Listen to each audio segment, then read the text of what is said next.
Well, I used to work with journalism in a newspaper in Curitiba, my hometown, where there was a very specific situation about this paper, is that we could tell stories. We had space, pages, days to prepare the story. And I do believe that's very specific in journalism. Journalism in general don't tell stories, they do other things. So we could tell stories about local characters, and we had the time to do it.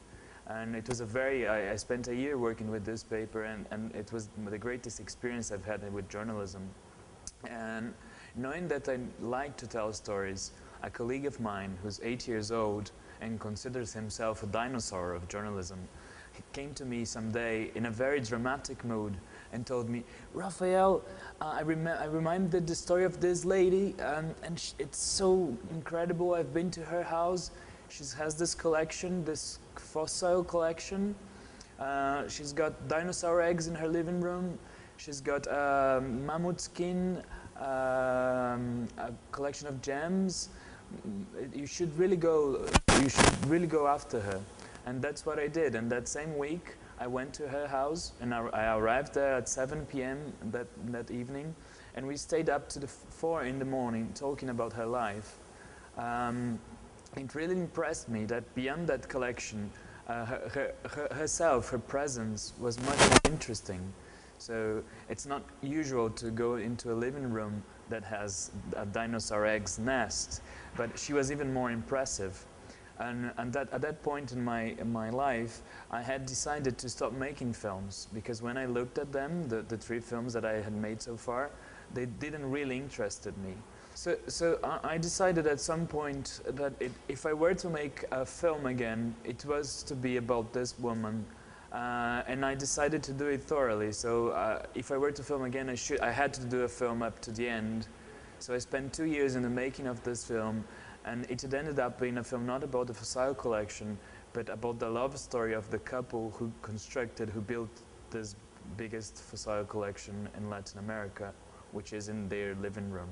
Well, in the making of OVOS de Dinossauro na Sala de Estar, as I was in a personal crisis with cinema, like I would ask myself, does it make sense to make cinema? I started at the same point. I was researching on the character's story. I would meet her and really try to get to know what was her personal story and what were her most important questions and issues on life and everything. I was somehow meditating about cinema's history, more specifically documentary cinema's history, but also cinema in general. So I rewatched some films I truly love. So I started watching films like Flaherty's first films, Rouge, Mazo Brothers, Wiseman, classical documentary filmmakers, up to filmmakers of today, Wang Bing, Pedro Costas, and many others, including Brazilian authors that I like. But at the same time, I wasn't differentiating. Now today I'll watch a documentary and tomorrow I'll watch a fiction. And so I was obviously also watching fiction films. So Brackage's, Godard's, Claire Denis, Eugène Green's films. Because this differentiation on fiction and documentary is something that we somehow do it. And for me, it didn't make sense to make a film that was not constructed. Like the first film we understand as a documentary, one of Flaherty's, I don't know, Moana's was the first that was called a documentary. All of his films are very well constructed. So it only made sense to me to make a film that was thoroughly constructed. And that's somehow what I did with the film.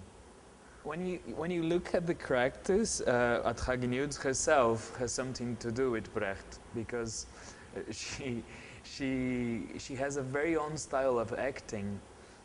I kind of directed her. We had takes. We filmed as if it were a fiction. The process of filming was with takes. There was a script. She would rehearse. We didn't mean to rehearse thoroughly, because we didn't mean nothing in the film looks natural. The lighting is very constructed. I don't know. One of the references was Mario Bava's films, so we had references from all around. And I can tell you that I've imagined 10 films, 10 different ways of making this film. At some point I thought of having projections made straight on her, but things started to get clearer and clearer. Somehow the pictures are fossilized because we really thought times and times about them. So let's do like this. This has to be here. No, this has not to be here. The clothes will gonna be this one with this picture. Yeah, and yes, when we think about her acting style, because her husband used to film her. There are like I had like 35 hours of archival footage to use in the film. So that was a lot. One of the scenes was very beautiful, and one of that I most like and was most hard to let go. She was in a hotel room in Rome, and her Guido, the husband, is filming, and then he opens the window. She opens the window. The camera goes with her hand, and it's like this. She opens the window and say, "With you, the Fontana di Trevi," and then the camera goes out and films it. It's a very beautiful scene, so it was very hard to let go. But at the same point, she was also the main character of these home films.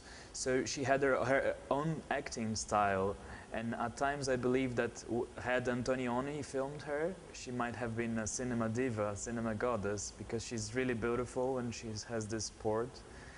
And answering directly the question, yes, I think breath has a lot to do with her.